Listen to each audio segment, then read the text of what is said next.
जय हिंद साथियों, class 10 maths अध्याय वास्तविक संख्याओं से आज हम देखने वाले हैं दो संख्याओं का एलसीएम और एचसीएफ निकालना, वो भी अभाज्य गुणनखंड विधि का प्रयोग करके। दोस्तों ये बहुत इंपॉर्टेंट टॉपिक और आपके बोर्ड एग्जाम में यहाँ से 4 नंबर में क्वेश्चन आता ही आता है, तो वीडियो को जरूर देखिएगा। आपको एंड तक अगर आप देखेंगे तो कंप्लीट समझ आ जाएगा, एक एक डाउट क्लियर हो जाएगा। और हमारे इस चैनल मैथ्स सेक्स भविष्य को सब्सक्राइब कर लीजिए ताकि आपके पास आने वाली हर एक वीडियो पहुँचती रहे। ठीक है दोस्तों, तो चलिए अब हम शुरू करते हैं अपना टॉपिक आज का। दोस्तों हमने यहाँ पर कुछ प्रश्न लिए हैं। एक तो हमने आपकी एनसीईआरटी की किताब का उदाहरण क्रमांक 2 लिया है और एक आपकी किताब का उदाहरण क्रमांक 3 लिया है। दोनों एक ही प्रश्न है, दोनों एक से ही प्रश्न, मतलब बस थोड़ा सा इनकी लैंग्वेज का अंतर पड़ता है। ठीक है, अगर आप समझ जाएंगे तो बहुत आसानी से हो जाएगा, पर वीडियो को कंप्लीट देखिएगा।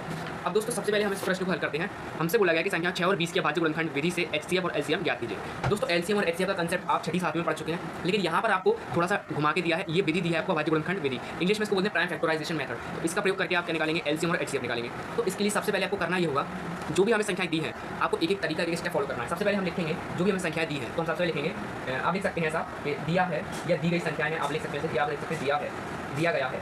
ठीक है, दिया गया।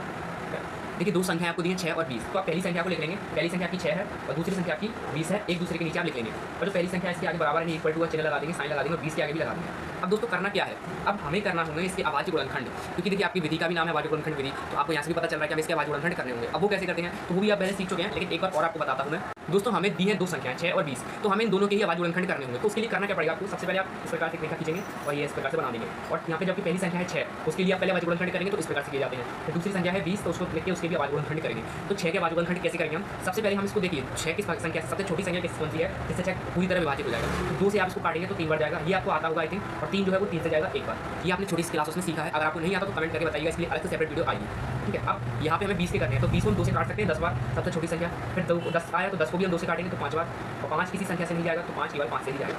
ठीक है, अब यहाँ पे हमने जो भी निकाले हैं यानी हमें यहाँ पर लिखने होंगे। तो देखिए सबसे पहले हमने 6 के अभाज्य गुणनखंड निकाले हैं 2 और 3, तो ऐसे लिखा जाएगा। 6 के लिए हमें निकाले 2 गुणा में 3। ठीक है दोस्तों, सबसे ऐसे लिखा जाएगा, आपस में गुणा करके जो भी इनके ये जो आए हैं गुणनखंड। इसके बाद जो यहाँ पे हमने 20 के निकाले हैं 2 गुणा 5 कर देंगे, तो 2 गुणा में 2 और गुणा में 5। समझ आया होगा आई थिंक आपको। अब करना क्या है आपको, ये तो आपने इनके अभाज्य गुणनखंड निकाल लिए। अब नीचे आपको क्या करनी होगी, एक रेखा खींचनी होगी। और एक बात याद रखिएगा दोस्तों, जो कॉमन होता है मतलब दोनों में, जैसे इसमें 2 आ रहा है इसमें भी 2 आ रहा है, तो इनको आप कोशिश करेंगे एक दूसरे के नीचे रखें। लेकिन इसमें 3 है, इसमें 3 नहीं है कहीं, तो हमने नहीं लिखा। ये 2 बच रहा था तो उसको लिख सकते हैं। और यहाँ पर 5 है, यहाँ पर 5 नहीं है, कोई भी संख्या नहीं है, तो इसको हमने अलग लिख दिया। हालांकि लिखेंगे ऐसे ही, मतलब आप इतना याद रखिए कि जो कॉमन वाले हैं जो दोनों में मिल रहे हैं उनको तो आप एक दूसरे के नीचे ही लिखें, बाकी आप आगे पीछे लिखें तो कोई दिक्कत नहीं है, जैसे यहाँ हमने लिखा। अब नीचे हम एक लाइन खींचेंगे, एक रेखा खींचेंगे। ठीक है, तो जैसा हमने बोला था हमने एक रेखा एक लाइन खींच ली है। तो सबसे पहले दोस्तों हमें अब देखिए हमें निकालना है एचसीएफ और एलसीएम। उसके लिए भी हमें सबसे पहले एचसीएफ निकालना है, क्योंकि सबसे पहले आप एचसीएफ ही निकाल पाएंगे, उसके बाद ही एलसीएम निकाल पाएंगे, हर एक सवाल में सही होगा। तो हम सबसे पहले निकालेंगे एचसीएफ, लेकिन यहाँ पे देखिए एचसीएफ ऐसे ही लिखना है आपको। और फिर दो संख्या में कौन सी है 6 और 20, तो ब्रैकेट खोलेंगे यहाँ पे, ऐसे आपको ब्रैकेट लगाना है, फिर 6 और कॉमा लगा के 20 और ब्रैकेट को बंद कर देंगे। इसका मतलब है कि आप एचसीएफ निकाल रहे हैं 6 और 20 इन दो संख्याओं का।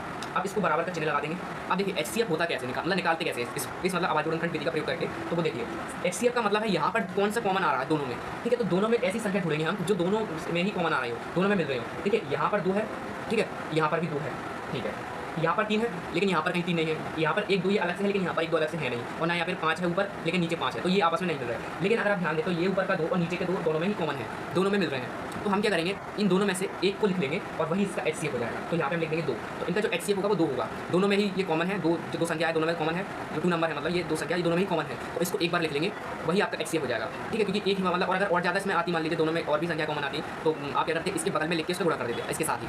अब एचसीएफ हमने निकाल लिया है 6 और 20 का, तो दोनों में जो कॉमन आया है वो एचसीएफ हो जाएगा। तो दोनों ही जो है मतलब इसमें 6 और 20 के अभाज्य गुणनखंड में जो हमने किए हैं 2 कॉमन है, तो हमने ले लिया, तो वो इसका एचसीएफ हो जाएगा। अब हम निकालेंगे एलसीएम। अब लिखेंगे एलसीएम 6 तथा 20 का और बराबर ऐसे ही लिखना है। ठीक है, पहले एचसीएफ निकाला एलसीएम। अब एलसीएम कैसे निकालेंगे, देखिए एलसीएम के लिए क्या करेंगे आप, जो एचसीएफ आया पहले एक बार उसको लिखेंगे, तो एचसीएफ आया हमारा 2।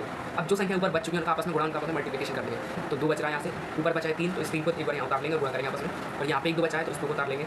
अब यहाँ पे 5 बच रहा है और ऊपर कुछ नहीं है, उसको उधर उतार के आप इसके साथ गुणा करेंगे। अब देखिए ये 2 आप कहेंगे कि ये 2 बार है तो एक बार को लिखा, क्योंकि जो कॉमन है ना उसको एक ही बार लिखा जाएगा। तो यहाँ पर आप देख सकते हैं जो कॉमन था उसको एक बार लिखा, वही इसका एचसीएफ हो गया। ठीक है, दोनों संख्याओं का। और यहाँ पर भी सबसे पहले आपने एचसीएफ को उतारा, फिर उसके बाद जो संख्या बच रही थी ऊपर जितनी भी उन सबका आपस में गुणा कर दिया।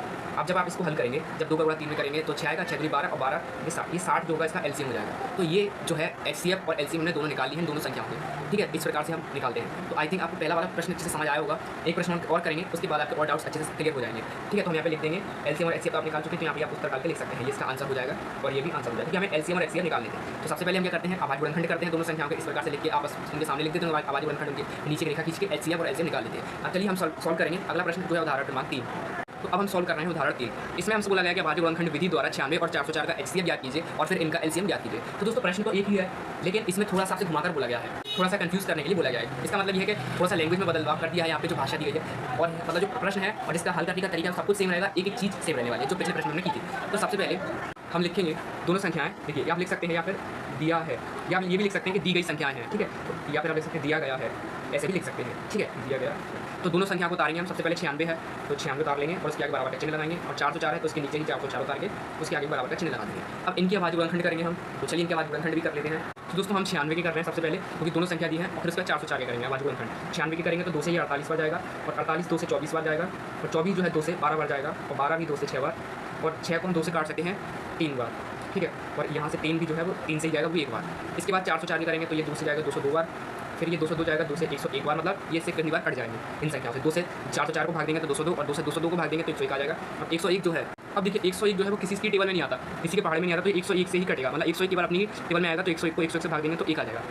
थोड़ा सा आपको बताता हूँ, देखिए 96 को आपने जो है 2 से क्यों काटा आप समझेंगे। देखिए 96 मतलब सबसे छोटी संख्या से हम काटते हैं या उसको भाग देते हैं, जो भी संख्या दी है। जैसे 96 है तो 96 को अगर हम सबसे छोटी संख्या से देखें तो 2 है, 2 से हम भाग देंगे तो 48 बार जाएगा, फिर 48 भी 2 से कटेगी, क्योंकि यहाँ पे एक नियम होता है कि जिन संख्या के पीछे 0 2 4 6 8 होता है वो 0 से कट जाते हैं, ठीक है। तो यहाँ पे जैसे कि यहाँ पे पीछे देखें तो 8 है तो ये 2 से कट गया 24 बार, 24 के पीछे 4 है तो 2 से 12 बार, ऐसे करके 2 से 12 कट गया 6 बार, और दूसरी टेबल में 6 2 के पहाड़े में 6 के 3 बार आता है, 3 केवल 3 के पहाड़े में आता है तो 1 का कट गया, नीचे 1 बचा। ऐसे ही 2 से हमने 404 को काटा, पीछे 4 है तो ये 2 से कट जाएगा तो 202, फिर 2 से 202 को भाग दिया तो 101 आया, पीछे 2 था 2 इसमें तो ये कट गया, फिर 101 को भी केवल किसी और पहाड़ के किसी और के पहाड़ में नहीं आता 101, तो वो उसकी ही टेबल में आता है, तो उससे हमने 101 को काट दिया। तो अब हम क्या करेंगे, इनके अभाज्य गुणनखंड जो हमने निकाले इनको आपस में लिखेंगे। तो 96 के क्या निकाले हमने, इन सबको लिखते हैं। देखिए 2 गुणा 2 गुणा 2 गुणा 2 गुणा 2 और गुणा में 3, तो लिखेंगे 2 गुणा में 2, कितने गुणा 2 हैं, 1 2 3 4 5 और एक 3 है, 3 2 3, देखिए 5 2 हैं और एक 3 है, तो यहाँ पर देख सकते हैं 5 2 है और एक 3 है, और 404 में 1 2 2 है और एक 101 है तो 2, और यहाँ पे गुणा में 2, और ये जो 101 बच रहा है आप चाहें तो इधर भी लिख सकते हैं, हालांकि लिख देंगे तो कोई दिक्कत नहीं, ठीक है, ये बचा है, ये हमने लिख दिए इनके अभाज्य गुणनखंड। अब हम LCM और HCF निकालने के लिए एक लाइन खींचेंगे, ठीक है,